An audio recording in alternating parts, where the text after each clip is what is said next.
Duleep trophy 2024 India B versus C match हुआ draw. आइए जानते हैं। इंडिया ए ने 186 रन से जीता मुकाबला। दुलीप ट्रॉफी के दूसरे राउंड के चौथे दिन इंडिया ए ने इंडिया डी को 186 रनों से हराया। इंडिया बी और इंडिया सी के बीच खेला गया मैच डरा रहा। इंडिया सी के 525 के स्कोर के आगे इंडिया बी की पहली पारी 332 रनों पर ही समट गई।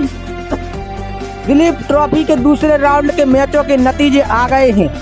मयंक अग्रवाल के नेतृत्व वाली इंडिया ए ने इंडिया डी को चौथे दिन 186 रनों से हराया। इंडिया डी को जीत के लिए 489 रनों का लक्ष्य मिला था, लेकिन श्रेयस अय्यर की अगुवाई वाली टीम दूसरी पारी में 301 रन पर ऑल आउट हो गई। रिक्की भुई ने शतक लगाया। वहीं दूसरा मुकाबला India C versus India B match Anantapur में दूसरे ग्राउंड पर खेला गया, जो कि मैच डरा रहा। इंडिया सी ने ईशान किशन के शानदार शतक के दम पर 525 रनों का विशाल स्कोर बोर्ड पर लगाया था, जिसके जवाब में इंडिया बी की टीम पहली पारी में अभिमन्यु ईश्वरन 157 रनों की उनकी पारी के दम पर 332 रन बनाने में कामयाब रही है।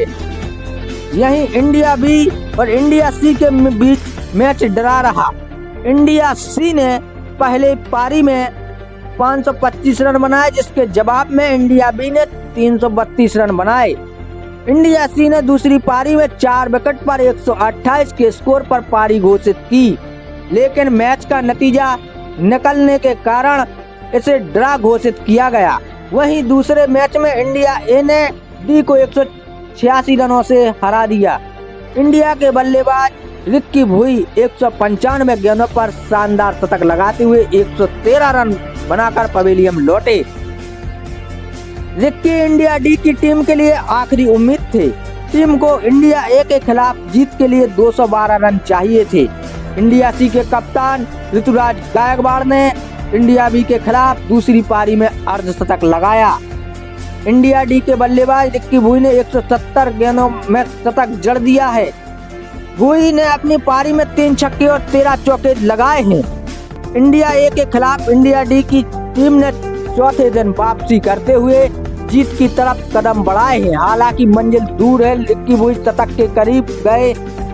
लंच ब्रेक तक इंडिया डी का स्कोर 4 विकेट के नुकसान पर 190 रन था, लेकिन आप लोगों को बता दें कि India B versus C match draw हुआ और इंडिया ए ने 186 रन से यह मैच जीता, लेकिन श्रेयस अय्यर, ऋतुराज गायकवाड़ और टीम इंडिया के स्टार बल्लेबाज संजू सैमसन। आइए जानते हैं। संजू सैमसन और श्रेयस अय्यर का यह गेंदबाज करियर ही खा गया।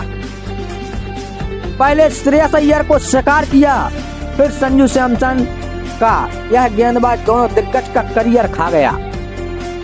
राउंड के दूसरे मुकाबले में इंडिया की ओर से खेलते हुए शम्स मुलानी ने शानदार ऑलराउंडर क्षमता का प्रदर्शन किया। पहली पारी में बल्ले से 89 रन बनाने के बाद दूसरी पारी में देवदत्त पडिक्कल, श्रेयस अय्यर और संजू सैमसन जैसे बड़े बड़े दिग्गज बल्लेबाजों का विकेट लेकर इंडिया डी को हार की तरफ धकेल दिया।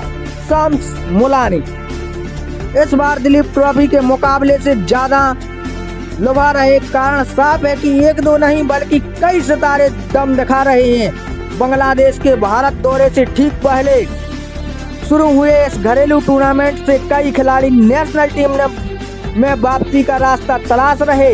इनमें से श्रेयस अय्यर, संजू सैमसन जैसे बड़े नाम शामिल हैं, लेकिन दोनों के मौजूदा प्रदर्शन को देखकर लगता है कि उनका सपना पूरा हो पाएगा या नहीं। इंडिया डी और इंडिया ए के बीच मैच में दोनों दिग्गज बड़ी आसानी से अपना विकेट फेंककर चलते बने। इसका खामियाजा उनकी टीम को हार के साथ भुगतना पड़ा। अय्यर, संजू और पडिक्कल के बड़े विकेट इस मैच के टर्निंग पॉइंट रहे। मुंबई के युवा ऑलराउंडर शम्स मुलानी ने एक के बाद एक दोनों धुरंधरों को अपनी फिरकी में फंसाते हुए पवेलियन की राह दिखा दी।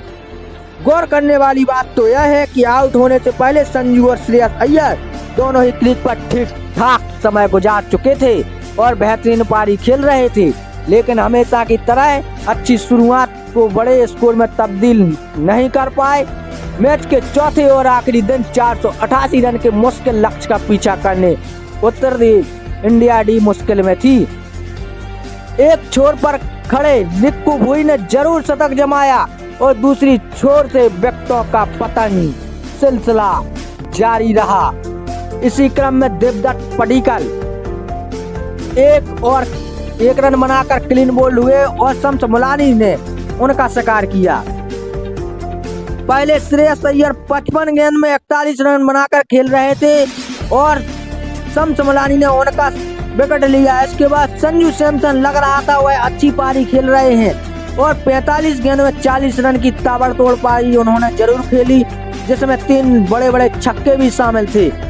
जैसे बड़ी मछलियां फंसाई शम्स मुलानी ने और अपनी टीम को जीत के करीब ला दिया। श्रेयस अय्यर तो क्लीन बोल्ड हो गए, जबकि सैमसन साहब ने के पास शम्स मुलानी की शानदार गेंद का कोई जवाब नहीं था।